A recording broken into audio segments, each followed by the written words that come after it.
En manchette aujourd'hui, les recherches se poursuivent pour retrouver Isabelle Lévesque et les CPE manifestent contre les coupes gouvernementales. Bonsoir mesdames, messieurs et bienvenue à cette édition du Web Journal du mardi 2 février. Pour une première journée, les corps policiers ont déployé les plongeurs de la Sûreté du Québec dans la rivière Saguenay dans l'espoir de retrouver Isabelle Lévesque, disparue depuis jeudi dernier. L'opération policière s'est poursuivie en l'absence de la famille qui a décidé de ne plus participer aux recherches. Un reportage de Camélia Laliberté. C'est vers 8 heures que les plongeurs de la SQ ont entamé les premières recherches dans la rivière Saguenay. Il était impossible de fouiller le secteur hier en raison des conditions météorologiques difficiles. Aujourd'hui, tout était en place pour que les 4 plongeurs se mettent à l'œuvre. Hier, on a eu des rencontres avec les spécialistes en plongée pour connaître un peu comment est-ce qu'on se doit de fonctionner, quel équipement que ça prend pour justement mettre le bateau à l'eau. Donc, dès hier, à la fin de la journée, on a demandé à la ville de bien nettoyer ce secteur. Le bateau était posté près de la marina de Chicoutimi, là où des traces de pas ont été aperçues. Le temps froid n'affecte en rien le travail ardu des plongeurs. Le froid, ça jouait pas au niveau du travail. C'est des gens qui, quand même, sont bien équipés avec de l'équipement spécialisé. Donc, ils vont effectuer le travail au maximum qu'ils sont capables. Le périmètre des recherches n'est pas encore déterminé. Aujourd'hui, la présence des glaces gêne quelque peu le travail des plongeurs. Évidemment, on ne peut pas déterminer avec exactitude combien de temps que ça va prendre, ni le périmètre qu'on se doit de faire. Vous comprendrez qu'il y a des glaces aujourd'hui qui circulent beaucoup sur la rivière Saguenay. Et évidemment, il y a une question de profondeur. Le déploiement des corps policiers a attiré plusieurs citoyens curieux d'assister à l'opération plutôt inhabituelle. Malgré l'abandon des recherches de la famille, la police reste aux aguets. Toutes les informations seront prises en charge par le service de police de la ville de Saguenay. Ici Camélia Laliberté, ATM Nouvelles, Saguenay. Plus tôt ce matin, mon collègue Jasmin Leroux a reçu le responsable des communications du service de police de ville Saguenay, Bruno Cormier. On l'écoute. Monsieur Cormier, bonjour. Merci d'être avec nous ce matin. Bonjour, monsieur. Monsieur Cormier, pouvez-vous nous expliquer les démarches que vous allez entamer aujourd'hui dans la rivière Saguenay? Bien, vous sachez sûrement que depuis dimanche, on a retrouvé des traces qui semblent être les traces de Mme Lévesque. On n'a pas cette certitude, mais on veut aller vérifier. Donc, on a fait appel à la Sûreté du Québec pour avoir des plongeurs. Hier, il y a eu évidemment évaluation du secteur. Et ce matin, les recherches débutent dès 8h30, 9h, avec les plongeurs de la Sûreté du Québec pour tenter de retracer Mme Lévesque. Avez-vous à l'heure actuelle d'autres pistes que celles qui vous mènent à la rivière Saguenay que vous explorez? Malheureusement, non. Tout l'ensemble d'informations qu'on avait obtenues, soit de la part de la population et même de la part de la famille, tout ce travail-là a été vérifié. On a eu toutes sortes de types d'informations, de dame qui fait du pouce, de dame qui se trouve dans un bar qui ressemble à Mme Lévesque. On a eu 6-7 appels de ce genre où on a dû valider l'information et s'apercevoir que malheureusement c'était négatif. Tout ça, ça a été fait. Donc, pas d'autres pistes que celles où on a retrouvé des traces. On sait avec le mois de janvier, le mois de février qui arrive, ça ne doit pas être aisé pour les plongeurs de plonger dans la rivière Saguenay comme ils vont le faire ce matin. Est-ce que vous croyez que même si Isabelle Lévesque se trouvait dans la rivière Saguenay, malheureusement, est-ce que vous auriez bon espoir de la retrouver au fond de l'eau ou même si elle était là, ça serait difficile de la retrouver? Je pense qu'il faut avoir cet espoir-là. Je pense qu'on croit qu'il y a une possibilité que Mme Lévesque se trouve à cet endroit-là. Et c'est pour cette raison qu'on a fait appel à la Sûreté du Québec, aux plongeurs. Et évidemment, le travail va s'effectuer. On est l'hiver, mais on a eu quand même un hiver relativement doux. Donc, il n'y a pas beaucoup de glace. Il y a de la glace en bordure de la rivière Saguenay. Et ça va faciliter le travail des plongeurs. Ce matin, il y a toute l'installation de l'équipement, la mise à l'eau du Zodiac des plongeurs. Et par la suite, on va laisser le travail aux spécialistes pour tenter de retracer cette dame-là. Comment réagissez-vous aux critiques qui ont été faites à l'endroit du service de police de Ville-Saguenay à propos de votre absence ce week-end sur... il y avait un groupe de bénévoles qui s'était rassemblé pour rechercher Mme Lévesque et le service de police de Ville-Saguenay n'y était pas. Comment réagissez-vous à cet état de fait? Je pense qu'on est très conscient de la façon que la famille a sorti cette nouvelle-là, puis on est capable de comprendre pourquoi elle l'a faite. Mais nous, de notre côté, on s'était fixé un travail effectué, un périmètre à examiner, et tout ce travail-là avait été fait. La recherche dans les ordures, les gros bacs d'ordures, on a même monté sur des toitures dans le centre-ville de Chicoutimi, on a ratissé l'arrière des commerces, à l'intérieur des commerces, on a vérifié les caméras de surveillance également du secteur du périmètre qu'on s'était fixé. Ce travail-là avait été fait au complet. Donc, vendredi soir, nous, on avait travaillé tout ce qu'on voulait, désirait travailler. Évidemment, la famille désirait nous voir à cet endroit-là. Je peux comprendre qu'ils ont perçu qu'ils étaient délaissés dans ce travail-là, mais à côté de ce que la famille faisait, vous comprendrez que nos patrouilleurs tentaient également et faisaient un travail de recherche, malgré que la famille, eux, faisait du terrain. Nous, au niveau de la circulation, au niveau du déplacement policier, ces policiers-là avaient reçu toute l'information à chaque jour, à chaque changement de corps. Tous les éléments qui avaient été faits de la part de notre service leur étaient transmis et eux tentaient également, par leur façon, à être à bord de véhicules, déplacement, tout ça dans le centre-ville. On faisait également un certain travail. On n'était pas présent avec la famille, mais je pense qu'on ne doit pas être là juste pour bien paraître. On se doit d'effectuer un travail professionnel et ce travail-là avait été effectué. Est-ce que vous croyez que la procédure est différente vis-à-vis le fait qu'on recherche une femme de 33 ans comparativement à si ça avait été, par exemple, une adolescente de 15 ou 16 ans, ce qu'on a vu dans les dernières semaines un petit peu partout dans la province? Est-ce que votre manière de travailler est différente? Oui, madame. Oui, effectivement, chaque dossier est particulier par rapport à l'âge, par rapport à ce qui peut arriver. Vous comprendrez qu'il y a des dossiers où on a beaucoup plus d'éléments et dès qu'on avance dans l'enquête, on a de l'information qui rentre, on traite cette information-là. Évidemment, si on fait affaire avec un jeune garçon de 4 ans qui est porté disparu à la suite, qu'il quitte l'école, il n'est pas retour à la maison, vous comprendrez que la façon de faire, la façon de travailler n'est pas la même. Et évidemment, on fait le travail qui se doit de faire. Il y a des plans d'établis avec chaque cas.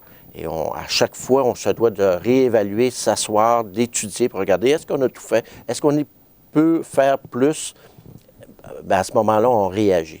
On l'avait dit à la famille d'ailleurs, dès qu'il y aura un nouveau élément, bien, immédiatement, on fera en sorte de réagir. Ce qu'on a fait dimanche, dès qu'on a appris pour les traces, on a fait appel avec le service incendie. On leur a demandé, amenez-nous des gens spécialisés avec de l'équipement spécialisé pour aller voir en bordure de la rivière.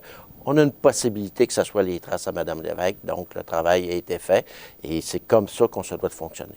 En terminant, M. Cormier, rapidement, pouvez-vous nous rappeler la procédure à suivre pour quiconque qui aurait des informations à communiquer à propos de la disparition d'Isabelle Lévesque? Bien sûr, on demande aux gens, dès qu'ils ont une moindre doute sur l'identité d'une femme qui pourrait être Mme Lévesque ou un élément, c'est de communiquer directement avec notre service à 699-6000. M. Cormier, merci beaucoup d'avoir été avec nous. On va vous souhaiter la meilleure des chances dans la recherche d'Isabelle Lévesque. La Ville de Saguenay pourrait instaurer le paiement des taxes municipales en 4 versements, et ce, sans intérêt. C'est la conseillère Christine Boivin qui en fait la demande hier lors de la séance du conseil municipal, après avoir reçu de nombreuses demandes des citoyens qui ont vu leur compte de taxes augmenter de plus de 25 % en 3 ans. Le maire Jean Tremblay a accueilli la demande, mais soutient qu'elle ne sera réalisable qu'en 2017. Le conseiller municipal Mac Peterson reproche à la chef de l'ERD, Josée Néron, de faire de l'ombre à la réputation du parc Milieu de la Colline. Elle a déposé une demande de vérification au bureau des affaires municipales. L'ERD allègue que certains de ces travaux effectués ne sont inscrits nulle part et que la Ville peut exploiter un équipement récréatif via un organisme à but non lucratif sans toutefois se charger de la construction. Une vingtaine de personnes sont réunies ce midi devant la garderie au Pays des Lutins à Chicoutimi pour dénoncer les coupes de 120 millions qui toucheront les garderies du Québec au cours de la prochaine année. Le reportage de Zachary Goudreau. Malgré un froid mordant, plusieurs parents ont tenu à exprimer leur soutien envers la garderie publique de leurs enfants. Ces derniers ont également fait leur part en créant des casse-têtes illustrant l'amour qu'ils éprouvent pour leur CPE, désormais menacé. Demander aux parents qui fréquentent ces services-là, qui travaillent de soir puis de fin de semaine, s'ils seraient contents d'apprendre qu'on doit couper des journées ou qu'on doit couper des heures d'ouverture, c'est ce qui s'en vient. Il faut qu'on ait le budget pour pouvoir payer les éducatrices et assurer les services dans cette période-là. Si on doit couper, il y en a qui vont être déçus puis qui vont être mécontents, c'est certain. Depuis 2006, plus de 400 millions de dollars ont été coupés dans les centres de la petite enfance du Québec. Selon Maud Dallaire, des emplois et des services sont maintenant menacés par ces mesures d'austérité. Il a fallu couper dans la pédagogie, couper dans la formation, couper dans la désinfection, réorganiser les tâches des éducatrices. Donc, les coupes de 120 millions vont faire très mal. Alors que le nombre d'inscriptions dans les centres de la petite enfance a explosé au cours des dernières années, les enfants pourraient bientôt subir les contre-coups d'un mauvais financement. Si les coupes continuent, on va devoir complètement annuler les activités, la formation d'appoint que les éducatrices allaient régulièrement.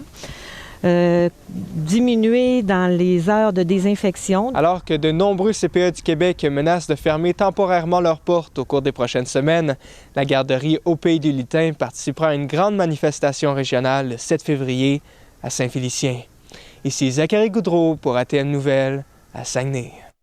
La chaîne Walmart veut prolonger ses heures d'ouverture jusqu'à 23 heures comme la plupart des supermarchés québécois.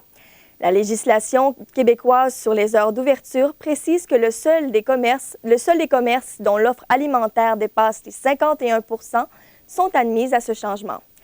Walmart, qui veut appliquer ces nouvelles heures d'ouverture à ses supercentres, devront se justifier auprès du gouvernement Couillard afin de faire valider leur changement d'horaire. À l'occasion de la Semaine provinciale de prévention du suicide, le psychosociologue André Terrien animait ce matin à l'Hôtel Delta de Saguenay une conférence intitulée « Initiation à l'écoute active, mieux comprendre l'aide ». Jusqu'au 6 février, une foule d'activités de sensibilisation seront organisées par le Centre de prévention du suicide du Saguenay-Lac-Saint-Jean. Coralie Boisvert-Doyon, à quoi ressemble le calendrier des activités? En fait, Laurence, les activités sont débutées depuis le 31 janvier dernier. Ils vont s'étaler jusqu'au 6 février. Ce matin avait lieu la journée de formation continue qui était adressée aux sentinelles en prévention du suicide de la région. Donc, c'était la 3e activité de la semaine. Cette activité-là, entre autres, son but premier, c'était de permettre aux participants d'apprivoiser les nuances entre entendre et comprendre la personne aidée. Donc, c'était vraiment axé sur l'écoute active. Ce soir, un théâtre-conférence aura lieu du côté de l'Hôtel Delta à 19h. Ça a été organisé par la troupe de théâtre Parmi nous. Puis aussi, il va y avoir la présence du psychosociologue André Terrien, qui était d'ailleurs présent ce matin. Ça va être pour alléger la détresse des gens stigmatisés, mais aussi pour encourager la solidarité entre les citoyens. Demain, on se déplace du côté de Roberval pour répéter la même expérience. Donc, c'est-à-dire que en matinée, il va y avoir la conférence avec André Terrien. Puis, en soirée, ça sera plutôt le théâtre-conférence. Et quels sont les objectifs derrière la tenue de tels événements? L'objectif du Centre de prévention du suicide du Saguenay-Lac-Saint-Jean sont, premièrement, de mobiliser la population du Québec, de sensibiliser aussi les gens à l'ampleur du problème, mais aussi à promouvoir les ressources d'aide et la ligne d'intervention 1-866 appel. Je laisse d'ailleurs entendre Rémi Riverain. C'est la 26e semaine de prévention du suicide qu'on fait cette année, donc c'est beaucoup, effectivement, de répéter les bons réflexes à avoir quand on a, effectivement, nous-mêmes une situation qui nous dépasse. Quel est le mandat du Centre de prévention du suicide? Le Centre a comme mission d'abord de donner les outils et les informations nécessaires à la population, donc les informer de ce qui est à leur disposition. C'est aussi les inciter à discuter avec leurs proches ou avec des professionnels s'ils en ressentent le besoin, si un jour ou l'autre, ça va un petit peu moins bien. Encore une fois, Rémi Riverain s'exprime. De reconnaître les signes, puis d'être proactif en cas de doute là, sur quelqu'un qui nous est cher, puis on se rend compte qu'il va un petit peu moins bien, bien tout de suite, là, le plus rapidement possible, de lui poser des questions sur comment est-ce qu'elle va. Certaines personnes sont-elles plus ciblées que d'autres par cet enjeu? Non, bien que 80% des suicides touchent les hommes, ils ne sont pas plus concernés que personne d'autre. C'est important que la population soit mise au courant de toutes les ressources qui sont mises à leur disposition pour les aider. Puis aussi, c'est pour ça, entre autres, qu'il y a beaucoup de publicité qui est faite justement en lien avec les centres d'aide disponibles. Merci beaucoup, Coralie. Bonne journée. Un barrage policier a bloqué temporairement l'intersection des rues Panet et Pelletier plus tôt aujourd'hui à Jonquière. Le but de l'opération était de sensibiliser les automobilistes à la sécurité des enfants autour des écoles. Un reportage de Samuel Labrie-Ross. Regardez, madame, ça prend 30 secondes des poutelans. Malgré le froid, plusieurs policiers étaient sur place ainsi que quelques jeunes élèves afin de faire ralentir les automobilistes et leur donner un document sur les saines habitudes de conduite à l'approche des zones scolaires. 3 groupes à sensibiliser, la population, les jeunes ainsi que les chauffeurs, dans le fond, tous les acteurs qui se rejoignent. La majorité des passants ont fait preuve de vigilance et de prudence au coin Panet et Pelletier. Aux conducteurs, aux automobilistes, de porter une très grande attention lorsque, entre autres, ils se trouvent en présence d'une zone scolaire. Donc, on invite les gens vraiment à respecter la vitesse lorsqu'ils approchent d'une zone scolaire. Également, de respecter la signalisation d'un autobus. La mascotte Bubus a insisté pour que les automobilistes ralentissent et fassent preuve de prudence à l'approche des zones scolaires.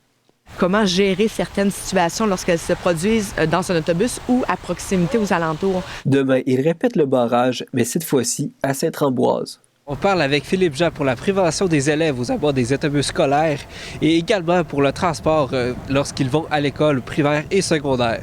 On fait l'initiation à bord d'un autobus scolaire avec les enfants de maternelle accompagnés de leurs parents. Eux, ils font un circuit d'autobus, ils font le tour de l'autobus.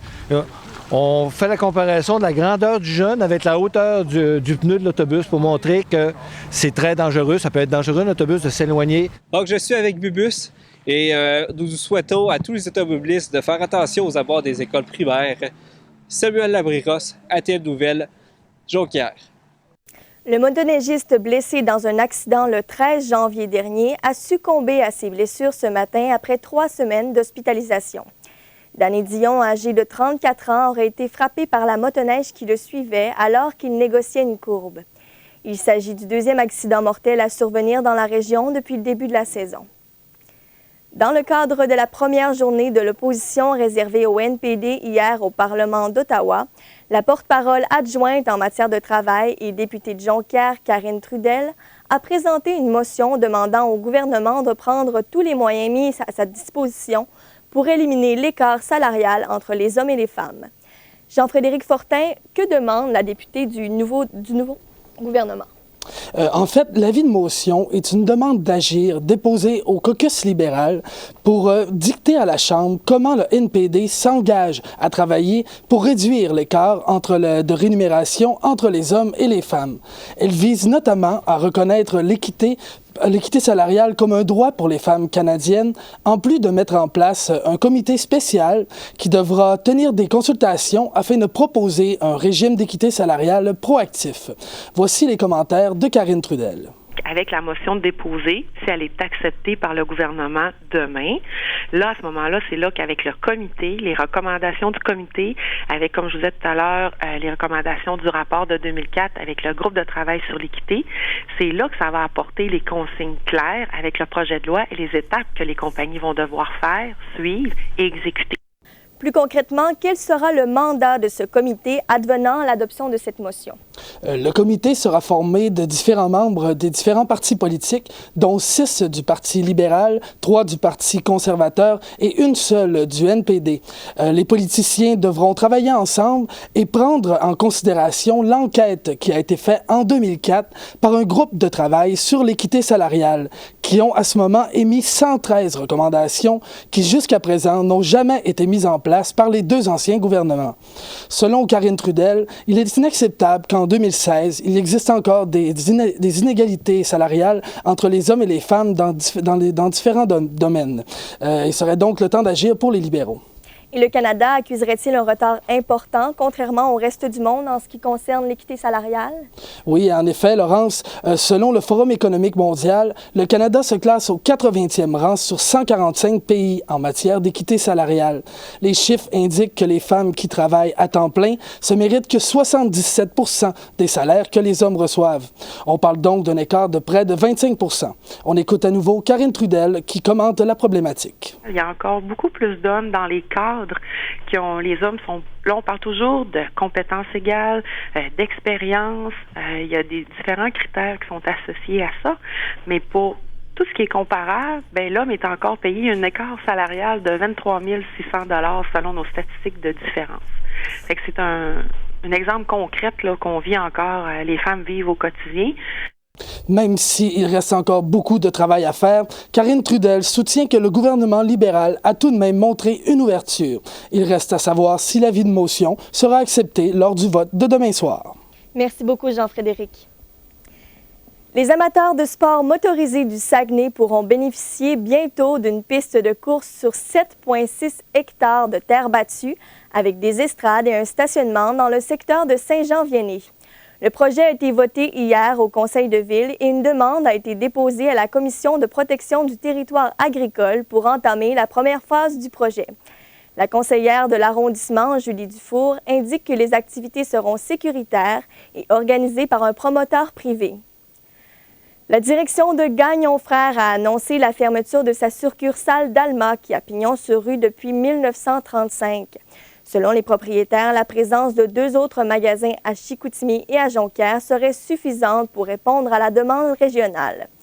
Aucun congédiement n'a été annoncé puisque tous les employés seront relocalisés dans l'un des 8 magasins ou au sein du centre de service.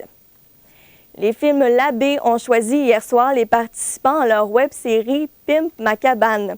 Le producteur Philippe Bellé s'est arrêté sur la cabane de pêche de David Girard et Maxime Majeur, surnommée La Chenille, puisqu'elle est composée de 2 cabanes qui bougent comme une chenille quand le vent se lève. La production de l'émission devrait avoir lieu au cours des prochaines semaines. Le 2e disque du groupe saguenéen Mordicus, intitulé Edgar Allan Pop, sera mis en vente dès vendredi le 5 février. Le même soir, les fans pourront bénéficier d'une soirée de lancement haute en couleur au restaurant à l'entrée de Chicoutimi. Ma collègue Laure Gagnon-Tremblay s'est entretenue avec le guitariste du groupe Pierre-Luc Laberge plus tôt aujourd'hui.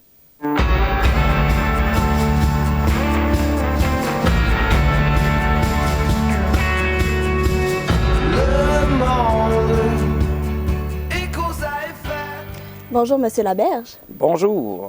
Donc, en quoi ce 2e album est différent de votre premier opus, Cri Primal? Premièrement, je dirais qu'il est beaucoup plus accessible. Donc, je dirais plus accessible parce qu'on a visé beaucoup plus la radio. On a travaillé avec André Papanicolaou, qui est le guitariste de Vincent Vallière. C'est lui qui a réalisé notre album. Donc, c'est vraiment un gars qui a joué dans les radios, évidemment. Donc, c'est beaucoup plus ça qu'on a visé. Puis également, c'est avec le premier album qu'on a compris l'impact de la radio. En 2016, il ne faut vraiment plus que tu te fies sur les ventes d'albums. Donc, on a visé beaucoup plus la radio. Donc, évidemment, on a visé pour être plus pop, plus un album plus mature aussi, plus recherché au côté paroles aussi, qui ont été travaillés avec justement à l'aide le bassiste à Vallière, que lui est écrivain. Donc, il a beaucoup repassé sur les textes du chanteur. Donc, on a vraiment un album plus recherché, plus travaillé que le premier, plus épuré. Mm-hmm. Et pourquoi le titre Edgar Allan Pop? Ça vient premièrement du célèbre auteur américain Edgar Allan Poe. Petit jeu de mots, j'imagine que tout le monde l'avait compris. Ensuite, c'est beaucoup une référence aussi à la pop art qu'on aime bien, les fameuses cannes de conserve de Andy Warhol qu'on voit à l'écran. Ou sinon, c'est aussi dans le travail de Edgar Allan Poe, c'était quand même quelqu'un qui avait des textes sombres, mais avec quand même une plume et une écriture assez lumineuse. C'est un peu ce que Max fait dans ses travaux écrits. C'est beaucoup des textes contrastants. Qu'est-ce qui vous a inspiré justement pour écrire les chansons? Pour ce qui est des chansons, c'est beaucoup... c'est Max qui écrit tous les textes. Ensuite, tu as Martin puis Luc, la section rythmique, les gars qui sont là depuis le début, qui se font des petits jams. Ensuite, nous, on arrive, les deux guitaristes. On propose des trucs, on enregistre les jams. On part chacun chez nous avec notre enregistrement, puis après, ben, chacun notre bar, on travaille, on propose, puis c'est comme ça qu'on crée la musique, je te dirais. Toutes vos chansons ont été enregistrées en temps réel, une pratique qui était assez populaire dans les années 60. Oui, oui. Pourquoi avez-vous choisi cette méthode? Ça venait du réalisateur, encore une fois. André, il disait que live, c'était notre force. En effet, on a une bonne drive sur scène, donc il voulait que ça capte. Puis c'est aussi que, c'est ce que j'ai compris en faisant ça, c'est que, tu sais, quand tu fais instrument par instrument, overdub, tu enregistres par-dessus, tu vas moins aller capter un moment. Parce que là, quand on enregistre tout, one shot, faut pas que personne se foute. Ça m'a amené après c'était souvent la quatrième take. Là. La quatrième take, là, c'était la bonne tout le temps. Je sais pas pourquoi la quatrième. Tu sais que la première, t'es pas dedans. La deuxième, tu te réchauffes. La troisième, elle était hot. La quatrième, tout le monde, c'était la game de notre vie. Là. Puis là, finalement, ben, c'est ça, tu viens vraiment à capter un moment musical, plus qu'une chanson, je trouve. Fait que je comprends cette manière de penser là, puis je trouve que ça a été très bénéfique parce qu'on capte vraiment, il y a vraiment de l'énergie dans cet album-là. Votre album a été enregistré à l'ancienne demeure de Joseph Amand Bombardier à Valcourt. Ouais. Pourquoi y être allé? Dans le fond, on a fait affaire avec lui sur notre premier CD. On était avec LAB, qui est son label pour les. Puis c'est ça, on a gardé contact un peu avec Louis Armand, puis il nous a fait un bon deal pour le studio. Très beau studio d'ailleurs. Moi, j'ai réalisé un rêve d'ailleurs. C'était parfait.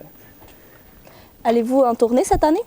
Oui, bien là, c'est sûr que ça commence à se booker à partir pour le printemps, je te dirais. Mais là, on se concentre vraiment sur les lancements d'albums. Vu qu'à cette heure, on n'a plus de label, on fait tout nous-mêmes.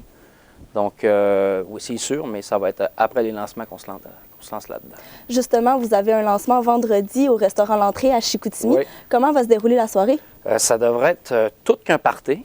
C'est déjà sold out. Donc, c'est dans le fond, là, les personnes qui ont acheté le billet à 20 $, ça leur comprend un album, le show intégral de l'album, des petites bouchées, puis la bière pas chère. Comment vous vous sentez par rapport au sold out des billets? Je trouve ça le fun, de voir qu'au moins on a la famille nous encourage, sont là. Au Saguenay, toutes les fois qu'on joue, on a tout le temps notre monde. Puis, je trouve ça encourageant, c'est le fun. Vous avez également un lancement d'album à Montréal, au Métropolis, jeudi. En quoi la soirée va être différente de celle de Chicoutimi?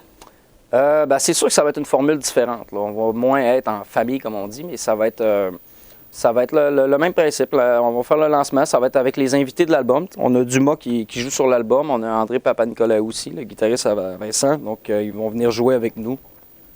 Il va sûrement avoir plus d'artistes qu'on a côtoyés qui vont venir nous voir, vu que notre réseau d'amis est quand même plus par ici. Mais je pense que ça va être une bonne soirée aussi. Merci beaucoup, M. Laberge. C'est moi qui vous remercie. Fort de leur récolte de 5 points sur une possibilité de 6 la semaine dernière, les Saguenayens de Chicoutimi se sont hissés au 11e rang du classement général de la Ligue de hockey junior majeur du Québec. Le succès de la troupe de Yannick Jean ces derniers temps ont profité à 2 joueurs de l'équipe. Alex Antonecci, un joueur des Saguenayens, fait partie des étoiles de la semaine dans la LHJMQ. Oui, le défenseur de 17 ans, Frédéric Allard, a été nommé la 2e étoile de la semaine qui est du 25 au 31 janvier. Alors, le défenseur des Sags est parmi les 3 étoiles et la première a été décernée à Mason McDonald, le gardien des Highlanders de Charlottetown, et la 3e au gardien Charles-Antoine Poirier-Turcot du Phoenix de Sherbrooke. Pour le défenseur Frédéric Allard, 1 but, 5 passes, différentiel de +4 en 2 matchs face à Shawinigan dans une victoire de 6-2 et à l'Océanique dans une victoire de 3-2 en prolongation. Et ce qui est encore plus impressionnant avec Frédéric Allard, c'est qu'il n'a pas été sur la patinoire pour aucun but de l'adversaire lors de ces 2 matchs. Il connaît aussi toute une saison, 12 buts, 31 passes, 43 points, 3e rang parmi les défenseurs du circuit. Alors c'est une très bonne saison pour l'espoir du prochain repêchage dans la LNH.